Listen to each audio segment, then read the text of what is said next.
Well done. Here come the test results. You are a horrible person. That's what it says. A horrible person. We weren't even testing for that. Hi Anita, my name is Margaret and I'm here to talk to you today as a friend, even though you have me blocked on Twitter. First off, I wanted to congratulate you on your recent work speaking to the UN. Their decades of experience in pompous doublespeak, their egregious support of uneducated dictatorial regimes whose bills are footed with other people's money makes them a natural friend to modern Western feminism. Secondly, I want to congratulate you on the release of your recent videos. I've been concerned about the progress and direction of your Kickstarter campaign for similar reasons to your original backers, one of whom has had, quote, the impression that Anita is trying to criticize the male fantasies at their core rather than their application to video games. Anita, in the year since your extremely successful Kickstarter to produce Tropes vs. Women was more than funded to the tune of almost $159,000, your media coverage and speaking engagements have multiplied. I know it's none of my business how much money you're pulling in, but I am concerned about the decline of your output. Lately, you've even opened up asking for more money. It's understandable that you incur expenses above and beyond the average woman as a part of the systemic wage gap separating professional victimized feminists and the rest of us scrubs. You are perfectly free to not release the number of dollars your private monthly PayPal supporters gave to you. Their donations and your speaking fees in addition to the $159K payout, minus taxes and fees from Kickstarter in June of 2012, has been fairly reasonable and would have qualified you to choose playing and criticizing video games as your day job. But given what you've produced so far, you owe your backers a reasonable explanation for why the project is taking you this long. And from what I hear, you also owe the IRS a few reasonable explanations. I'd probably take care of that first. Earlier this year, even Intel has decided to cut your organization into their $300 million diversity budget. What better way to promote diversity than to support an organization with such a rigid definition of allowable female behavior? As mentioned in your Miss Male character video, you disapprove of gendered signifiers or feminizing accessories such as bows, lipstick, long eyelashes, and the color pink. Unless you win an award, I guess. You also disapprove of differentials like pigtails, high-heeled shoes, painted nails, pronounced makeup, midriff-bearing outfits, exaggerated breasts with exposed cleavage, and the use of a heart motif in design or powers. Basically, my entire wardrobe. You should never lack the support to blow your stack at all digital women with hair bows while advocating to replace low-cut shirts with plaid for all seasons. And what better way for Intel to help the oppressed and ignored than to financially support an organization so well known for borrowing YouTube footage and DeviantArt that they preemptively tweet a heads up that the rip-offs fall under fair use before they release their most recent videos. You'd put a lot of these criticisms to rest if you released some behind-the-scenes footage of you playing games. I know for a fact that you have access to Steam thanks to this tweet from December 2014, showing an incompatibility issue with the Talos principle. Perhaps you could organize a charity stream on Twitch and let us watch you play a nice game like the Talos principle while you talk about your day, or even play one of the games you despise so you can criticize it for us in real time. Feminist Frequency's first head-on conversational essay was produced in June of 2009. Between that start date and the final date of the Tropes vs. Women June 2012 Kickstarter campaign, Feminist Frequency had produced 31 of these types of videos with a total of 3 hours, 6 minutes, and 30 seconds worth of content. After funding and to date, Feminist Frequency has produced 10 videos with a total of 3 hours, 38 minutes, and 56 seconds worth of content. While you were able to produce a whole 32 extra minutes of content in the last 3 years compared to your first 3 years, it's obvious that focusing on video games has limited the frequency at which you are producing feminist videos. Yes, I'm so sorry I had to say it. Things have changed. You started making mad cash, but you stopped coming up with new ideas. I don't think you had any intention of letting this go on for this long. Problem is, it's too lucrative to quit. You're stuck with criticizing video games for the time being.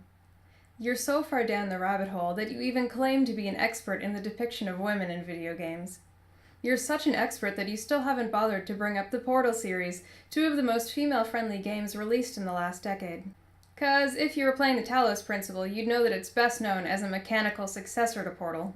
Anita, since Feminist Frequency focused its lens on complaining about video games, you've had a few bad ideas on how to approach the topic, like angering gamers, ignoring the work of early female developers, getting mad at the internet, discounting the graphical limitations of early game carts, making money off of being mad on the internet, ignoring Chell, crying to the press, thinking the Japanese developers care about what you have to say, befriending Electronic Arts, and now crying to the UN.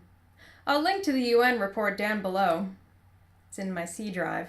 Personally, I think the worst thing you've done so far is that you've failed to pinpoint where it all goes wrong in the history from old school tabletop to modern shoot-'em-ups. I think you've simply managed to monetize complaining about modern attractive depictions of women and have no interest in developing an historical context. It's okay, Anita. Maybe you were triggered by a GRU at a young age, but it's clear that even now you don't really care much about video games, and it's showing in your work. Even your backers know you'll never fulfill those Kickstarter rewards.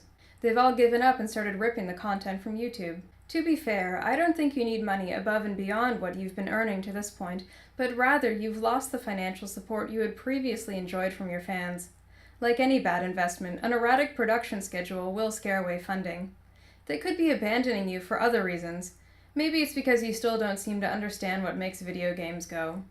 Maybe it's because you cherry-pick which games you consider to be indie, or because you've yet to mention, say, female-inclusive FIFA titles. Anita, I understand why you live in fear every day. Oh, it's not the gamers you're afraid of. It's the celebrities clinging to relevance who pumped up your story who you really fear. If tomorrow you discovered the errors of your ways and dropped the everything is sexist narrative, then you'll be throwing egg on the face of the many waning yet familiar faces who won't appreciate your Xbox 360. You don't need those celebs. They're only using you for attention. We all know it's because of that attention and encouragement that you feel compelled to continue on the video game crusade long after you personally feel an interest. It's clear that you're not doing the kind of work you love to do anymore, where you did things like complain about the Oscars, complain about Dollhouse, complain about Twilight, complain about everything. It's clear you're being forced to hang out with goony beard men who get the impression that a rainbow-haired she-twink might let him. When you look at the numbers, you've clearly replaced the work you love with piles of money. I'm not an expert on the depiction of women in video either, possibly because it's a cooked-up discipline. I'm here commenting on video games because, like millions of other hungry nerds, I'm waiting very patiently for Half-Life 3. So patiently. You're an expert in the kind of feminism so awful that it manages to repulse a growing percentage of women.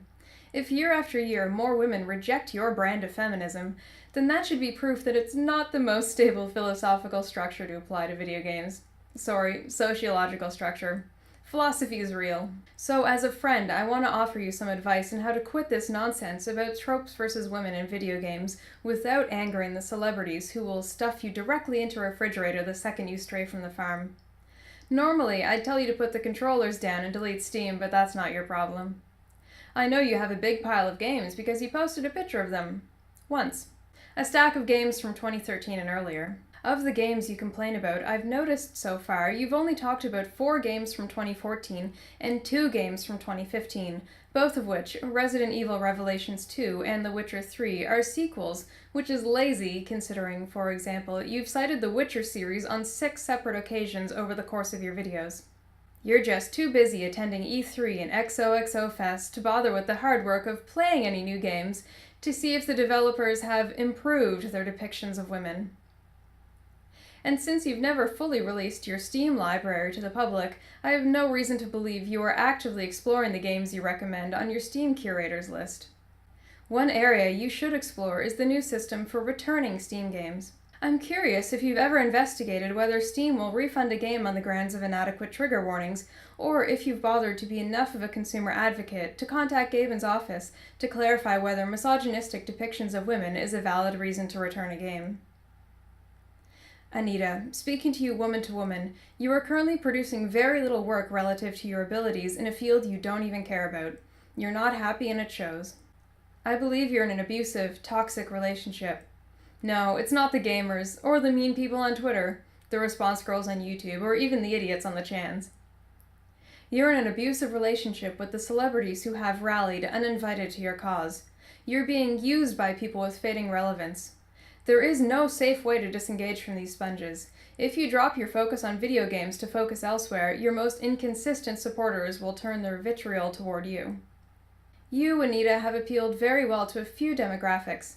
You appeal to people who don't play games, you appeal to aging irrelevant celebrities, and you appeal to the well-meaning board members who don't understand the mistakes they're making when they approve a line in the budget for hoop earring fees. Your brand of feminism doesn't just alienate women. You're also managing to alienate people who play and design video games. So I'm here to help you quit.